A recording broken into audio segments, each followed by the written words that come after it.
الحمد لله القائل يا أيها الذين آمنوا اتقوا الله وقولوا قولا سديدا يصلح لكم أعمالكم ويغفر لكم ذنوبكم ومن يطع الله ورسوله فقد فاز فوزا عظيما أشهد أن لا إله إلا الله وحده لا شريك له وأشهد أن محمدا عبده ورسوله اللهم صل وسلم على سيدنا محمد وعلى آله وصحبه أجمعين أما بعد فيا أيها المسلمون اتقوا الله أوصيكم وإياي بتقوى الله فقد فاز المتقون قال الله تعالى يا أيها الذين آمنوا اتقوا الله حق تقاته ولا تموتن إلا وأنتم مسلمون. Muslimin yang dirahmati Allah, Alhamdulillah, pada hari Jumaat penghulu segala hari ini, marilah kita bersama-sama memantapkan dan mengukuhkan ketakwaan kita kepada Allah Subhanahu wa taala dengan sentiasa meneliti segala tindakan seharian kita agar ia sentiasa selari dan bertepatan dengan kehendak Allah Subhanahu wa taala dan Rasulnya. Mudah-mudahan kita diberi keberkatan hidup di dunia serta kesenangan dan kejayaan di akhirat. Marilah sama-sama kita menumpukan perhatian dan menghayati sepenuhnya khutbah pada hari ini yang bertajuk Fatwa bukan bicara biasa. Hadirin yang dikasihi Allah Subhanahu wa taala, Imam Al-Qarafi di dalam karyanya yang berjudul Al-Furuq menyatakan bahawa fatwa ialah mengkhabarkan sesuatu hukum Allah sama ada pada yang mesti ataupun pada yang harus. Di zaman yang serba moden ini, terdapat umat Islam dalam kalangan masyarakat gemar berkongsi pengalaman, nasihat dan pandangan sama ada melalui pengucapan awam atau di media sosial. Perkongsian yang baik dan bermanfaat sudah tentu dapat memberi input positif dan kebaikan kepada orang lain yang mendengar dan membacanya. Namun, sekiranya perkara yang ingin dikongsikan adalah berkaitan pandangan hukum syarak atau fatwa bagi sesuatu perkara yang masih samar dan belum diputuskan, adalah tidak sepatutnya bagi kita sebagai umat Islam untuk mengeluarkan kenyataan atau fatwa sendiri secara terburu-buru dengan mendahului pihak berautoriti.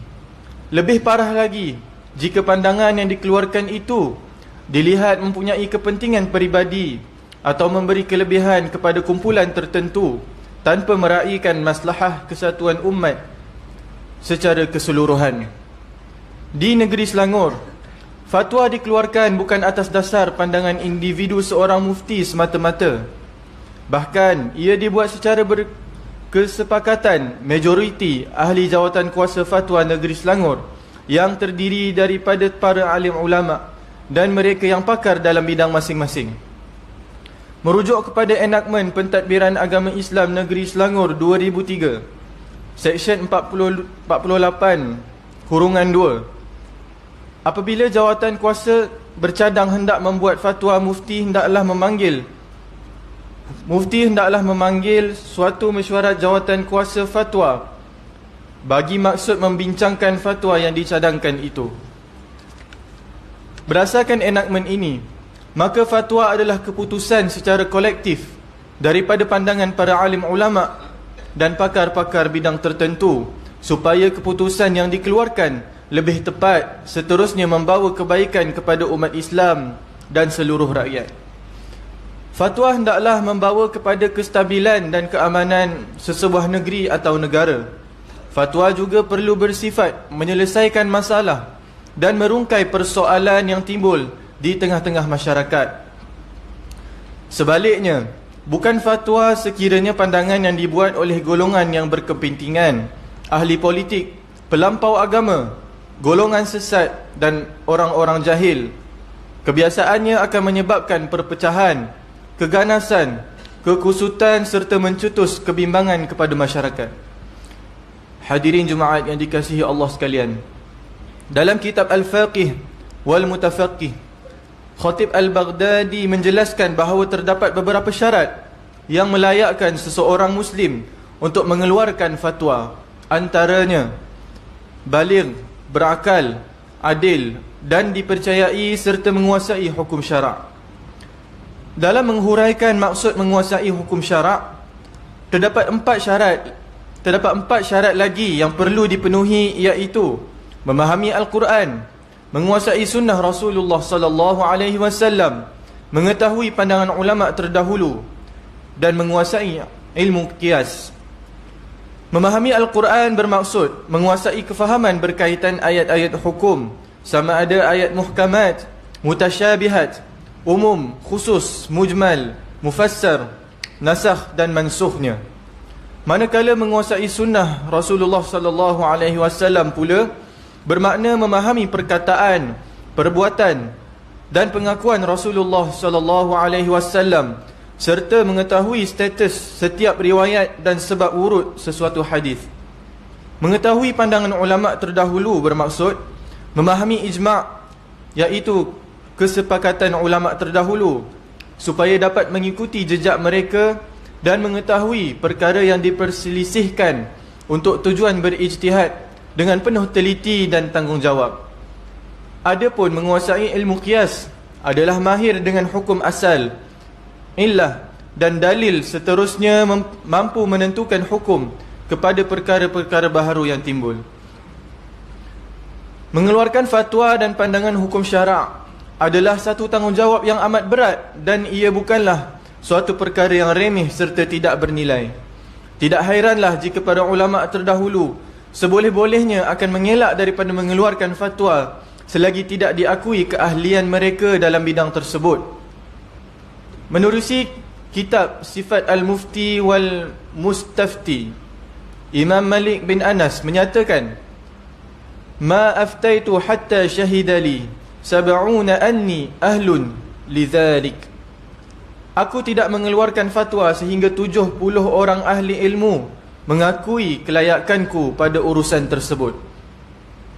Bagi ulama terdahulu, mereka sangat takut kepada Allah Subhanahu wa taala dalam mengeluarkan fatwa. Segala perkara yang ditanya kepada mereka tidak semuanya dijawab. Sebaliknya, mereka hanya akan menjawab jika menjadi keperluan sahaja.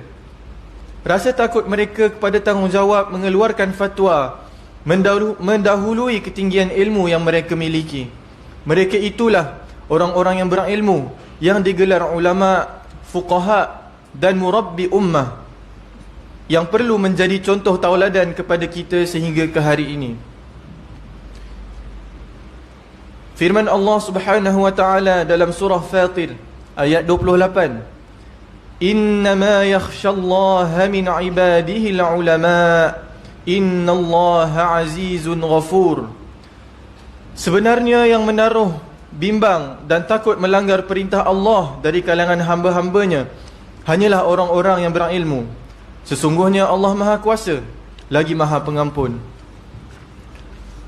Namun amat malang dan sedih sekali di zaman kita sekarang, keberanian mengeluarkan pendapat seolah berfatwa, terutamanya dalam pengucapan dan melalui media sosial, melebihi ilmu dan kelayakan yang ada. Lihat saja, jika timbul isu baharu yang dibahaskan di media sosial, kita akan dapati 1000 mufti alam maya akan muncul memberikan komen tanpa asas ilmu yang kukuh, seterusnya menyebabkan kekeliruan dan perbalahan. Bukanlah sifat seorang ulama atau mufti itu untuk memberi komen atau pandangan dalam semua hal. Mereka cukup berhati-hati dan memikirkan kesannya. Dalam hal ini, Al-Imam An-Nawawi dalam Adab Al-Fatwa wal Mufti wal Mustafti menyatakan bahawa Imam Asy-Syafi'i ditanya tentang satu permasalahan hukum tetapi tidak dijawabnya. Lalu Imam Syafi'i menjelaskan, "Hatta adri anna al-fadla fi sukut atau fil jawab." Maksudnya, sehingga aku tahu mana satu yang lebih afdal, sama ada diam atau menjawab. Inilah akhlak dan peribadi seorang ilmuwan yang merupakan imam mazhab. Sangat teliti dan cukup berhati-hati.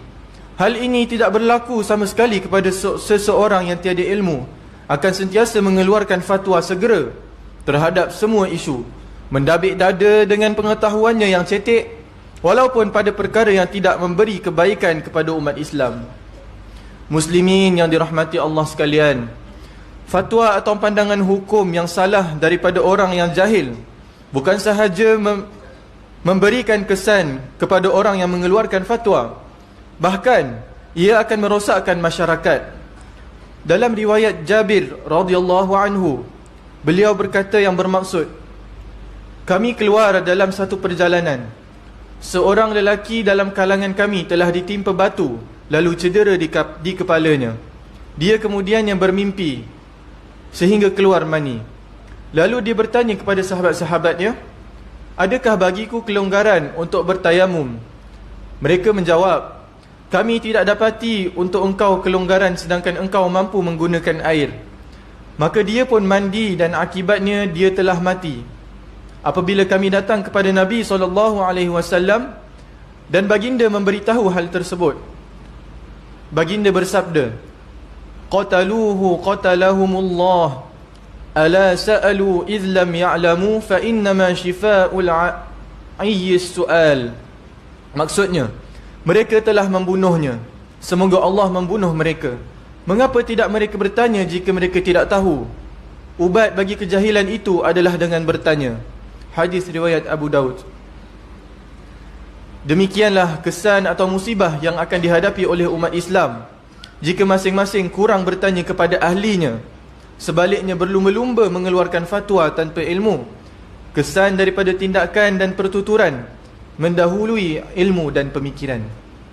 Hadirin yang dikasihi Allah sekalian, bagi mengakhiri khutbah pada kali ini, khatib menyeru dan mengajak seluruh umat Islam supaya menghayati beberapa pengajaran untuk dijadikan sebagai pedoman hidup.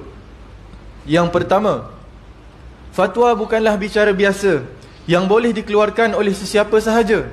Bahkan ia merupakan suatu tanggungjawab yang amat berat untuk dipikul oleh seseorang yang mengeluarkannya di hadapan Allah Subhanahu wa taala kelak. Yang kedua, mengeluarkan fatwa bererti mengeluarkan hukum syarak mewakili Allah dan Rasulnya. Jika tidak memiliki keilmuan dan kebijaksanaan yang tinggi, maka janganlah sesekali berkongsi pandangan dan maklumat berkaitan hukum syarak di tengah masyarakat.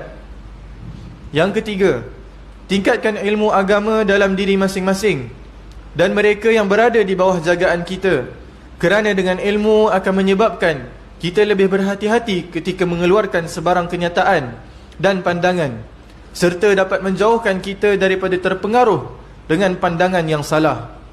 Dan yang keempat, jika terdapat sebarang keraguan dalam memahami hukum syarak, silalah rujuk kepada pihak berautoriti agama Islam dalam mendapatkan pandangan, fatwa dan hukum yang tepat. A'udzu billahi minasyaitonir rajim. Wala taqfu ma laysa laka bihi 'ilm. Inna as-sam'a wal basara wal fu'ada kullu ulaika kana 'anhu mas'ula. Dan janganlah engkau mengatakan perkara yang engkau tidak mempunyai pengetahuan mengenainya.